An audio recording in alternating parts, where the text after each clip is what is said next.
Y bien, bueno, ya estamos en este caso al habla con Bartolomé Cabello. Continuamos aquí la sintonía de Onda Cero, Lora del Río. Y bueno, como digo, ya saludamos al maestro. Don Bartolomé Cabello, ¿qué tal? Muy buenas tardes. Buenas tardes, Fernando. Buenas tardes a todos los oyentes de La Vega, del Guadalquivir, la Campiña Sevillana y los Alcores.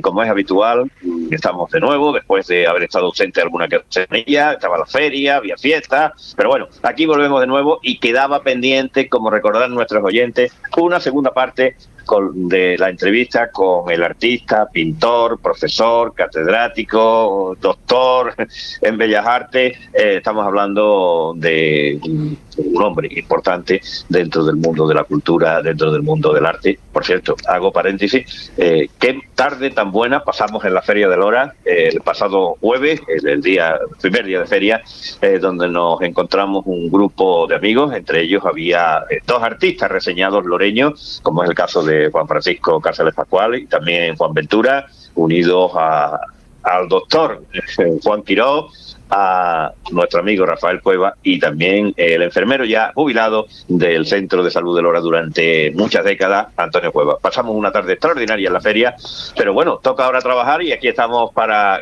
conocer un poquito más, porque hace ya 3 semanas nos quedábamos pendientes, hablamos de la parte artística, pictórica, comienzo, todos los inicios, pero nos queda ahora una fase fundamental de Juan Francisco Cárceles, que es la enseñanza, donde él pues ha impartido durante muchísimos años, desde el año 76 que llega hasta que se ha jubilado hace tan solo un mes y pico, con lo que ha sido dirigir la última tesis doctoral, aunque desde la pasada primavera estaba ya un poquito, pues más o menos, o desde el pasado otoño, creo, era cuando estaba ya un poco retirado de lo que era su clase. Juan Francisco, buenas tardes de nuevo. Muy buenas tardes. Fernando, salúdalo. Bueno, Salúdalo tú, porque me he adelantado yo al saludo. Sí, no. Yo, por supuesto, encantado. Don Juan Francisco Cárceles Pascual, con quien tuve la oportunidad también el otro día, y como dice Bartolomé, de estar un ratito con vosotros. Y la verdad es que me dio mucha alegría de ver a Juan Francisco Cárceles, también a Juan Ventura, por supuesto también al doctor Quiro, entre otros, que también estaban por allí. Y la verdad es que alta satisfacción. Y se lo decía fuera del micrófono. Digo, Juan Francisco, estás hecho un chiquillo. Buenas tardes, buenas tardes. Me alegré mucho de veros, echar un rato juntos. A algunos hacía ya muchos años que no veía, y fue una tarde estupenda la que pasamos allí en Lora. La verdad es que, bueno, recordamos que Juan Francisco Cárceles Pascual y yo estuvimos 3 años. Yo tuve 8 años, porque yo estuve primero, lo hice en La Campana, hice 6 en el instituto, en el laboral, en Carmona estuve interno, pero Juan Francisco, después de terminar el bachiller elemental en Lora, hizo un curso de adaptación que había, que era el quinto nuestro, el sexto y séptimo, hasta hacer la rivalidad en el bachiller laboral, y compartimos, y tenemos una añoranza extraordinaria de aquellos años, principios de los 70, y nos reencontramos, como hemos dicho, aunque Juan Francisco y yo, junto con Antonio Cueva, nos habíamos reencontrado hace, creo que fue en el año 2016 o 2017, y ahí sí llevábamos 45 años sin vernos. Lo que yo contaba, oye, que por cierto en las redes ha comentado Juan Francisco mucha gente cuando yo decía que te recordaba con esa melena rubia y ese bigote, que podía haber hecho perfectamente Jesucristo Superstar sin ningún tipo de problema en aquella época, ¿verdad? Mira, lo que se llevaba y los pantalones de campana. Claro, eso era lo propio. Bueno, ¿qué repercusión tuvo la primera parte de la entrevista? ¿Te han comentado cosas? ¿Ha habido muchos comentarios en las redes y tal? Tú tenías que hacer ya, porque había una fecha que no habían coincidido, me dijiste que tenía que hacer rectificaciones de fecha, ¿verdad?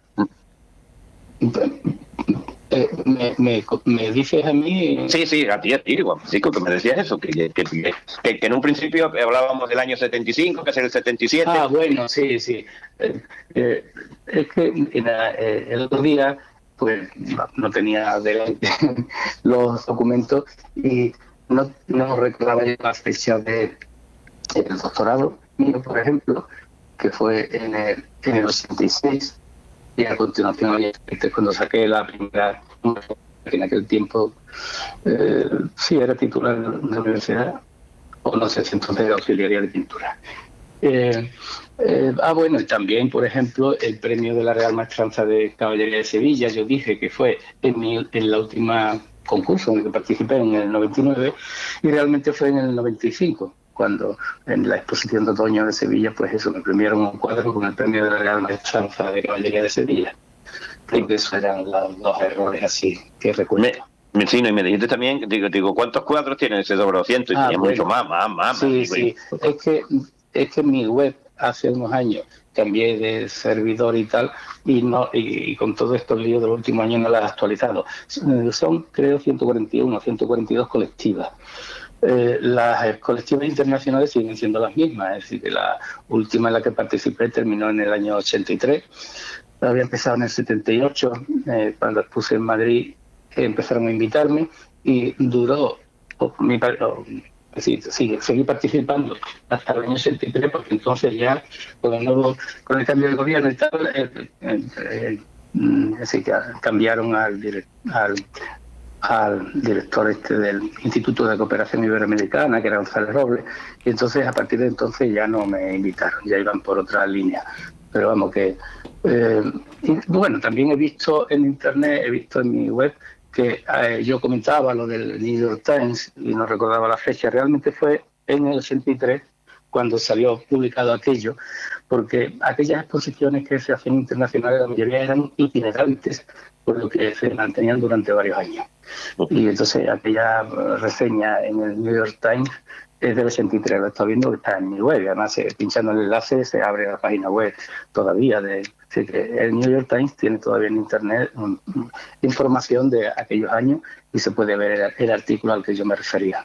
Juan Francisco, titulaba el otro día, Fernando, y te digo que esto era una cosa, porque yo también viví ese tipo, porque era los que pues nosotros entonces, pues nuestra familia era muy modesta, había muy poquito, igual que tu familia estaba en el campo, la mía claro. También, que nosotros fuimos a la escuela, yo tuve que hablabas con 8 años, y después pues tardaste otra vez, volviste, pero que eso era, a mí me pasa exactamente igual, Tú decías que había guardacochinos, yo había estado también guardando ovejas en algún momento, porque tenías que hacerlo porque vivías con tu padre en el campo y tenías también que ocupar, sobre todo cuando a lo mejor estabas en clase, pero después cuando podías pues tenías que hacerlo porque veníamos de familias pues modestas y en aquel tiempo era complicado, era muy difícil el vivir lógicamente. Pero bueno, vamos a centrarnos ya en el año, tú eres profesor desde el año 76, según los datos que tengo yo por aquí, estoy viendo en datos precisamente de la propia facultad ¿no? Sí, el año 76, a 1 de octubre es cuando me hicieron mi primer contrato, porque el curso previo, 75-76, comencé a dar clases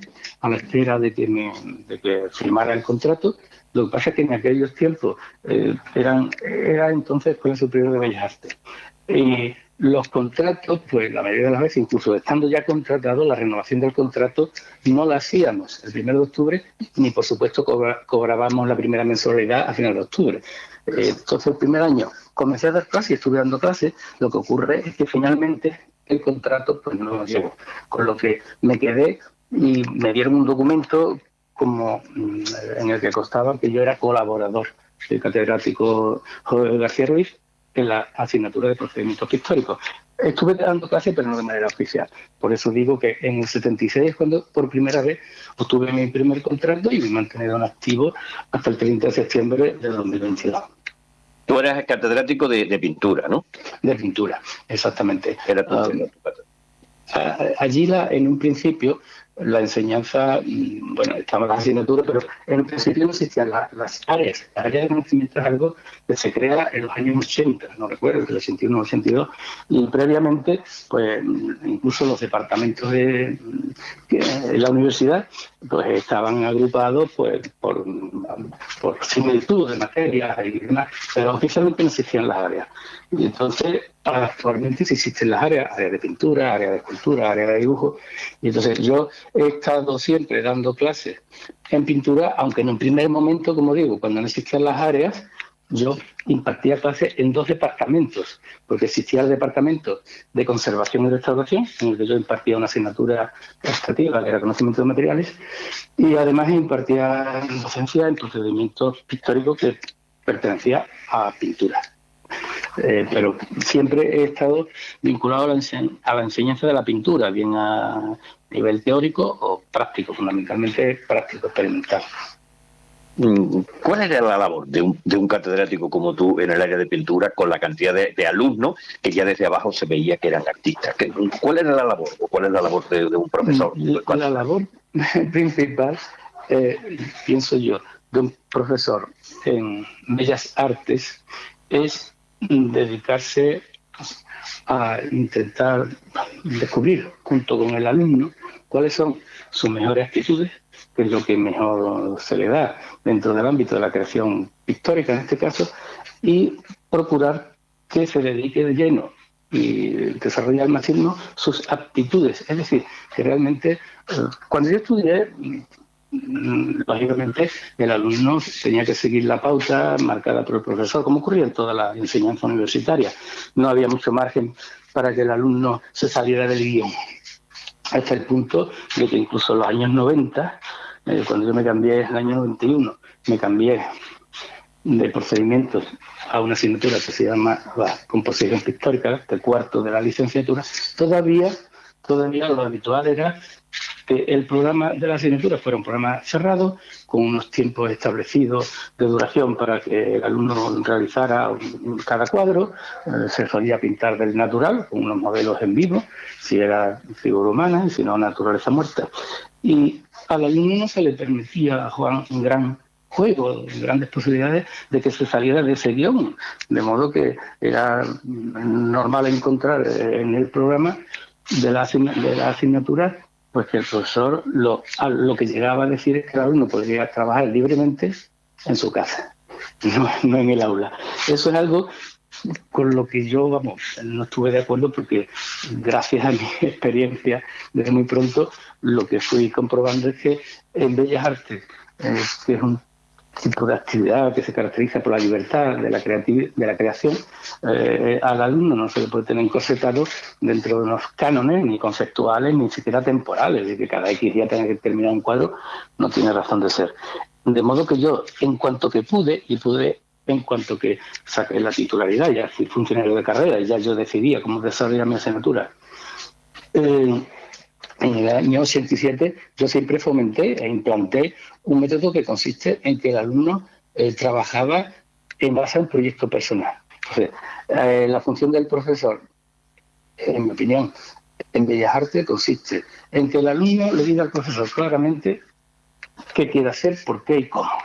Y el profesor se ponga a su servicio, al servicio del alumno, para poder, entre los dos, pues que el estudiante desarrolle al máximo sus inquietudes artísticas con el apoyo del profesor, el asesoramiento del profesor, no con la imposición de nada. Y eso a mí me ha resultado, creo, muy positivo, y a mis alumnos, en la mayoría de los casos, el resultado que se consigue cuando el alumno trabaja libremente y el profesor no es más que un asesor, una persona con más experiencia, que le guía, le da consejos, le orienta, pone a su servicio, al servicio del estudiante, la experiencia del profesor. Eso suele ser muy productivo en Bellas Artes. Y así he estado yo desarrollando las asignaturas que he impartido, desde luego desde el año 87, en que pude hacerlo ya una vez que accedí a la carrera funcionarial de profesor de carrera. Un profesor ve ya cuando un alumno es un artista o tiene visos de ser un gran artista.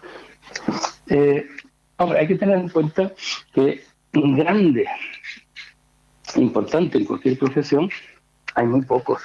No es fácil, que si no es que abunden en ninguna actividad humana gente que tengan unas condiciones extraordinarias. Ahora bien, condiciones suficientes para llevar a cabo, para desarrollar unas inquietudes creativas en la gente que ha elegido libremente desarrollarse, estudiar Bellas Artes, pues es fácil encontrar cuáles son sus actitudes, cuáles son en las que más conviene ahondar sin descuidar las demás, pero fomentando sobre todo aquello en lo que, en fin, encuentra más campo, más posibilidades de desarrollo.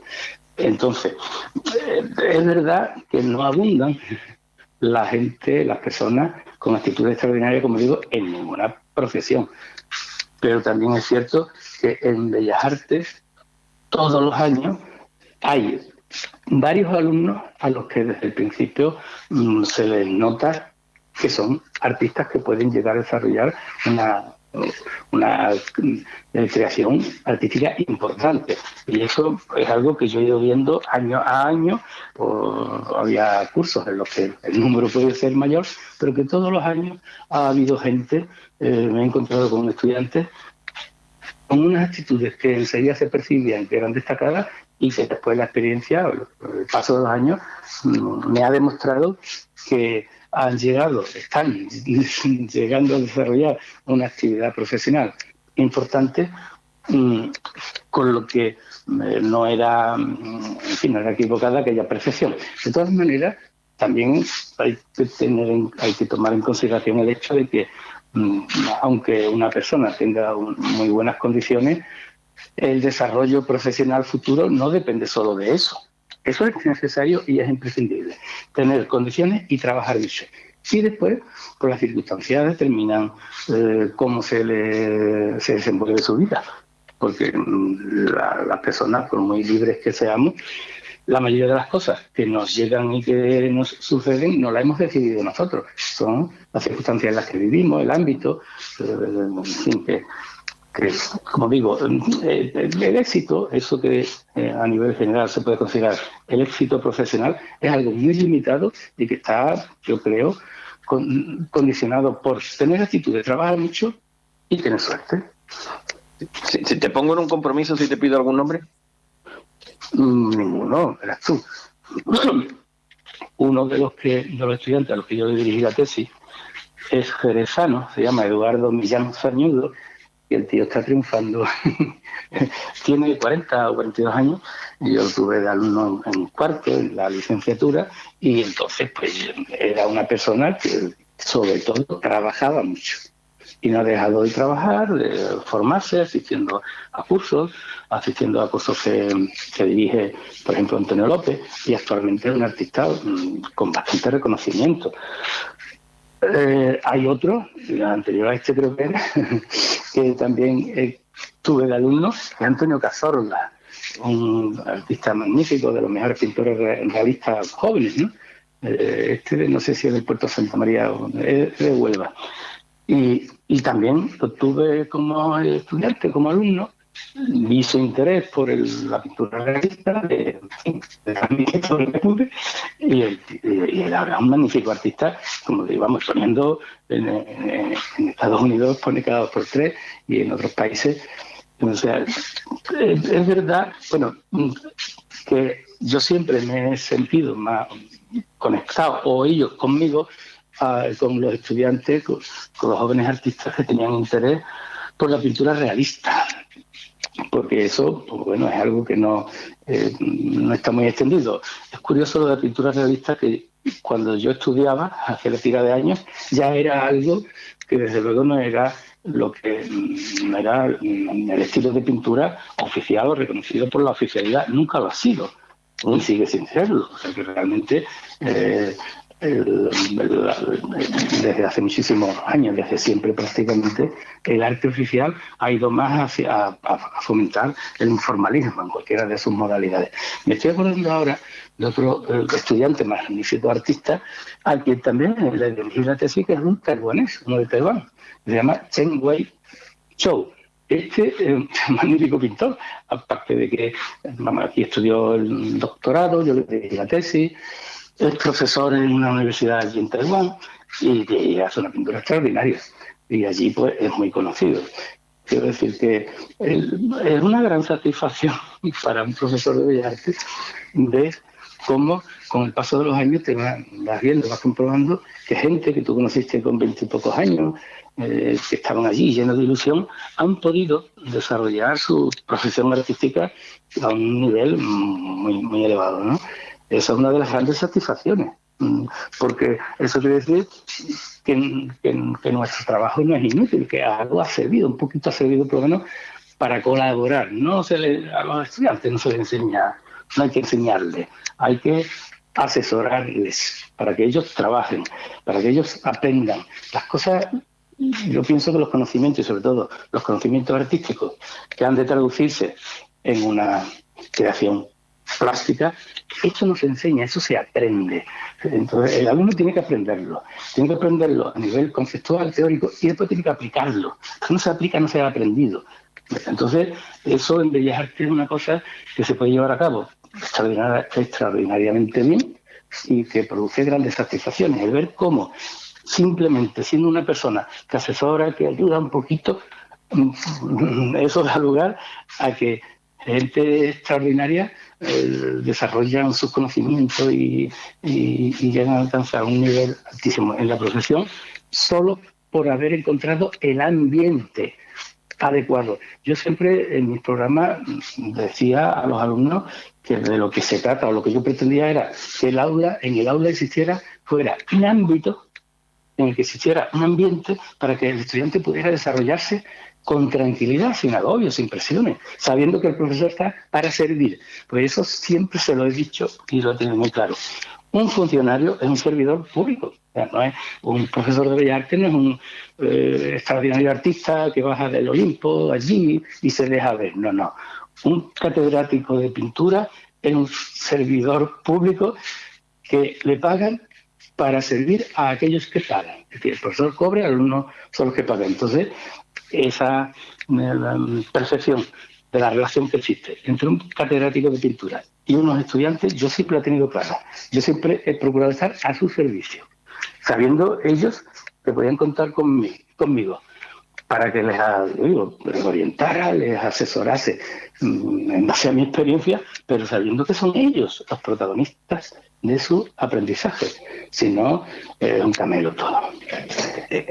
Nos hablabas antes de 3 tesis. Tú has dirigido 13 tesis. Eso para un catedrático estela, ¿no? La verdad es que no lo sé, verás tú. Vamos, no lo sé si hay... Hombre, en Bellas Artes no existen muchos con tantas tesis, porque también en Bellas Artes, al ser primera escuela, al haberse incorporado a la universidad de una facultad, no hace mucho tiempo, en el año 78, pues realmente no debe haber, no lo sé, no debe haber muchos profesores que hayan dirigido tesis. Además, a eso se le suma el hecho de que desde hace bastantes años no todo profesor puede ser director de tesis.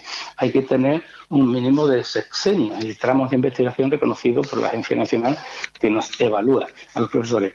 Y yo he tenido la suerte desde... ¿Cuántos tramos tenías tú de investigación? Yo tenía 4. Yo he llegado a tener 4 sexenios.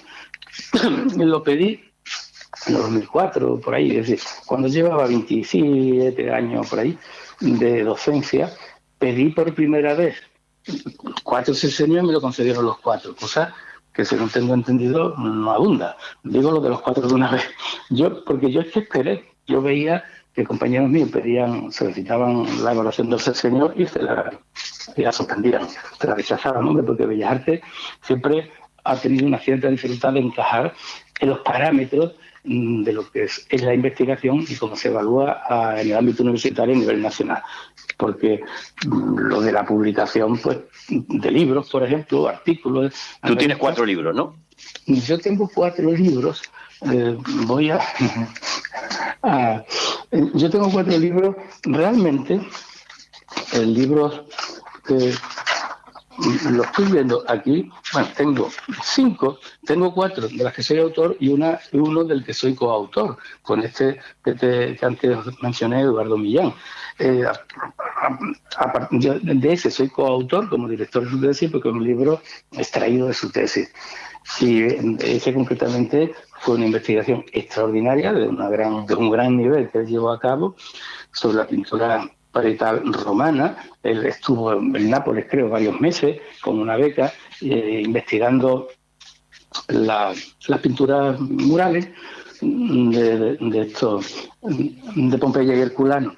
Y además, pues como era investigador y avalado de manera oficial, incluso se pudo traer muestras reales de trocitos de pared con su mortero y la pintura y tal. Y él y yo, en cuanto que vimos aquellos trozos reales de pinturas murales, nos dimos cuenta que aquello no era fresco. Es decir, la ventaja que tienen, creo yo, los artistas cuando hacen una tesis doctoral es que saben cómo se hacen las cosas. O sea, tienen la experiencia de saber O sea, él sabe, yo sé cómo se pinta un fresco. Y sabemos que una pintura al fresco se pinta cuando el mortero está húmedo y la pintura, el pigmento se queda incorporado al muro. No se puede caer, es imposible, porque forma parte del muro, es como si hubiera teñido el mortero, ¿no? Y sin embargo, pues claro, los historiadores pues habían por ahí, habían especulado, había muchas teorías desde que era solo fresco hasta que estaban pintados a la encáustica. Me estás hablando de palabras mayores de lo que está, de la investigación. Me estás hablando de Pompeya, ¿no? Exactamente. Esa tesis, bueno, a mí es una de las más interesantes que yo he dirigido desde el punto de vista de aportación de novedades, ¿no? Por eso te digo, cuando descubrieron por primera vez esas pinturas, pues claro, le dieron un tratamiento para protegerla, un tratamiento que era semejante a la antigua encáustica de una cera y un barniz mezclado, con lo que ves la pintura y está pulida y brillante. Y entonces llega un historiador que no sabe cómo se pinta un mural y dice, esto es una encáustica, sin saber que un mural en vertical no se puede pintar a la encáustica porque hay que aplicar el calor y chorrea y se cae. Cosa que según la leyenda le pasó a Leonardo da Vinci, que era tan experimentador pintando la batalla de Anghiari, que la pintaba, la pintó, trató de terminar la encáustica, pintaba aglutinando los pigmentos con una mezcla que tenía cera, le aplicaba calor y los colores chorreaban. Eso es lógico, eso lo sabe cualquier pintor. Un historiador no tiene por qué saberlo, por eso, como os digo, hay estudios, no sé si del siglo XIX, o mediados o primera mitad del XX, en la que decían que esas pinturas eran a la encáustica porque el acabado era semejante a la encáustica sin saber o sin tener en cuenta que está documentado y que estas son aplicaciones protectoras que se le dieron posteriormente. Pero tú me estás hablando del siglo I del siglo I de nuestra era. Sí, hombre, afortunadamente tú sabes cómo esas dos ciudades, Pompeya y Herculano, quedaron sepultadas por la erupción del Vesubio en el año 79, creo que fue, sí. Donde por cierto murió Plinio, el Viejo, que sí. Para los artistas, la historia natural de Plinio es una especie de Biblia, para los artistas si quieren estudiar un poco. Entonces, sí, no, te decía. Te voy a decir Plinio el Viejo cuando yo escuché la primera vez. En los apuntes nuestros de la Iotecnia, con don José María, ya hablaba de Plinio el Viejo cuando me parece que era la Iotecnia nuestra de sexta. Así que, sí. Que tú también lo oirías igual que yo en aquello, que no tenía nada que ver con la pintura. Si es que el empleo del aceite, por ejemplo, el empleo del aceite para pintar no se inventó en el siglo XV por Van Eyck en los Países Bajos. Eso son leyendas.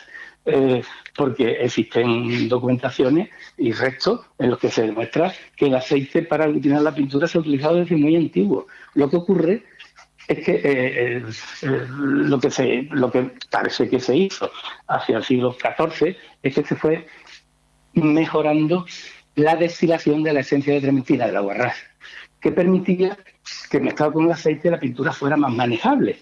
Porque el aceite tal cual, mezclado con aceite de lino, mezclado con pigmento, es algo pegajoso y que no fluye con facilidad.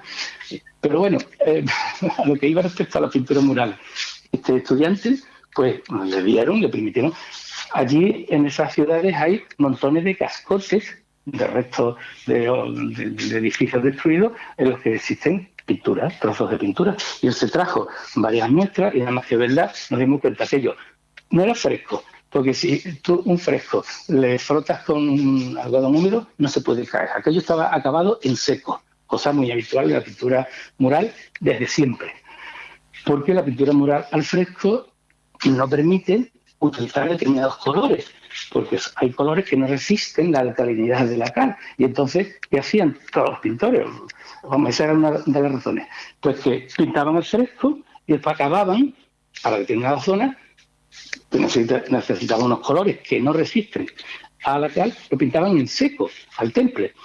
Y además, otro motivo, otra razón por la que las pinturas murales al fresco solían terminarse al temple era por el hecho de que el fresco permite trabajar durante un tiempo limitado, unas horas, mientras que va fraguando el mortero. Llega un momento en que ya no puedes poner pintura, que se pone solo con agua, en el aglutinante, porque se caería.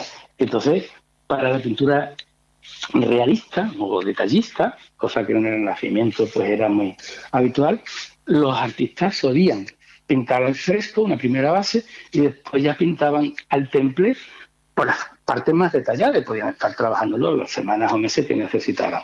Eso era algo habitual. Pero como digo, eso no tiene por qué saberlo los historiadores. Y entonces, aquellas muestras que se trajo este investigador, las llevó a analizar aquí no sé si, bueno, quizás fuera a Madrid, al CSIC en Madrid o aquí en Sevilla, que hay una sede. El Consejo Superior. Exactamente, el Consejo Superior de Investigaciones Científicas. Y entonces, claro, los análisis demostraron que allí había materia orgánica que se podía corresponder perfectamente con cola animal o con esto. Y que tenía 20 siglos. Casi, exactamente. En fin, que como digo, además de un gran artista, yo creo que se hizo un gran investigador. Y eso es una de unas aportaciones muy, muy interesantes. Juan Francisco, Fernando, aquí estáis metido en la entrevista que estás ahí. Yo creo que tú estás igual, estamos alucinando. Porque lo que nos está hablando Juan Francisco son palabras muy, muy, muy importantes. En esa investigación estaba hablando de cascotes de Pompeya y el trabajo de la tesis que hizo ese alumno bajo su dirección. Efectivamente, aquí estoy, la verdad, y bueno, escuchar siempre a Juan Francisco Cárcel, la verdad que es un auténtico gozo, un auténtico disfrute, y bueno, pues también como decía el otro día, ¿no?, que no solamente es el creador de obras, también es el resucitador de obras, ¿no? Porque Juan Francisco no me olvido de ese famoso cuadro La Romería Loreña, que hoy en día está instalado en el casino mercantil, y que vaya historia, que creo que también tendría otro programa, ¿verdad, Juan Francisco? Sí, ese cuadro merecería un programa porque es algo extraordinario. Yo era niño, estaba con Sandoval cuando lo pintó, y fue Antonio Contreras de Lora el que, en fin, hace ya unos cuantos años, pues en fin, levantó las alarmas de que se estaba cayendo. Pues era un cuadro pintado al óleo sobre una pared enlucida con yeso. Sí. Y aparte de que esa pared, que por lo visto daba al exterior y sufría de algo de humedades, una pintura al óleo sobre yeso no está destinada a durar mucho tiempo, no es lo apropiado. Entonces, yo ese cuadro ni lo recordaba, y fue estuvimos. Yo me enteré por Antonio Contreras, yo hablé con el catedrático de restauración de aquí de la Facultad de Bellas Artes, gran amigo mío y mi director de tesis, y él con un grupo, con su equipo, pues estuvimos yendo durante bastantes veces. Habitualmente iba yo a su casa, vive aquí en Tomares, lo recogía, nos íbamos a Lora y estaba yo con él haciendo una labor de arranque que no todo el mundo sabe hacer. O sea, porque no todos los restauradores saben hacer un arranque de una pintura en la pared adecuadamente. Entonces yo tuve la suerte de vivir en directo todo el proceso de cómo lo fueron arrancando, cómo lo trasladaron a la Facultad de Bellas Artes, como después pues lo fijaron en un soporte rígido, le quitaron toda la tela que habían pegado y demás, repasaron, o sea, cubriendo las zonas desprendidas. Y entonces para mí, vamos, fue una historia interesantísima de la que tengo una gran documentación fotográfica, porque como yo llevaba al profesor allí, yo estaba allí haciendo un reportaje fotográfico de todo lo que se hacía. Y algún día me gustaría publicar, a lo mejor eso, un libro en el que se recoja el proceso fotográfico. Totalmente, fue increíble. Una pena porque estamos terminando, Bartolomé, Juan Francisco, estamos terminando. La verdad es que hablar con Juan Francisco, como te he dicho, se nos quedan muchas cosas, porque nos queda que nos hablara de ese cartel de Semana Santa, porque muy poca gente han podido ser listas. Él lo ha sido, el autor de un cartel de eso ya se lo encargará al Consejo. Bueno, él ya nos ha hablado de esos 5 libros, los 4 trabajos de investigación de sexenio, las 3 tesis doctorales, le duplica en trabajos de investigación, 3 exposiciones individuales desde el año 73, desde el 69, 141 exposiciones colectivas, más de 300 cuadros, y la verdad es que un artista y un gran amigo de sus amigos, y lo puedo decir porque fuimos compañeros de instituto, de internado, fuimos compañeros de colegio, y nos vemos alguna que otra vez, menos de la que debiéramos, y hemos quedado que ya con nuestra edad tenemos que vernos algo más. Juan Francisco, por mi parte, encantado de haber estado con nosotros. Pues, Fernando, cierra tú. Bueno, pues la verdad es que ya lo pero has dicho, bueno, ¿no? Sí, que cierre Juan Francisco. Juan Francisco, no. Efectivamente, Juan Francisco, ya para terminar, tienes 30 segundos, tenemos, adelante. Mira, yo toda esta historia tan larga resumiría como una especie de círculo. Yo empecé siendo un niño que jugaba a ser hortelano. Me ha ocurrido una vida inesperada, llena de satisfacciones en el mundo artístico, cosa que no me podría imaginar de niño, y ahora vuelvo a tener la oportunidad en mis últimos años de volver a jugar a ser hortelano. Aquí ando con mis tomateras y mis pimientos disfrutando de la vida. Qué bonito, qué bonito. Qué bonito el cierre, Juan Francisco. Un abrazo grande. Gracias, que nos apreciamos. gracias amigo, gracias. Gracias a vosotros. Un abrazo grande.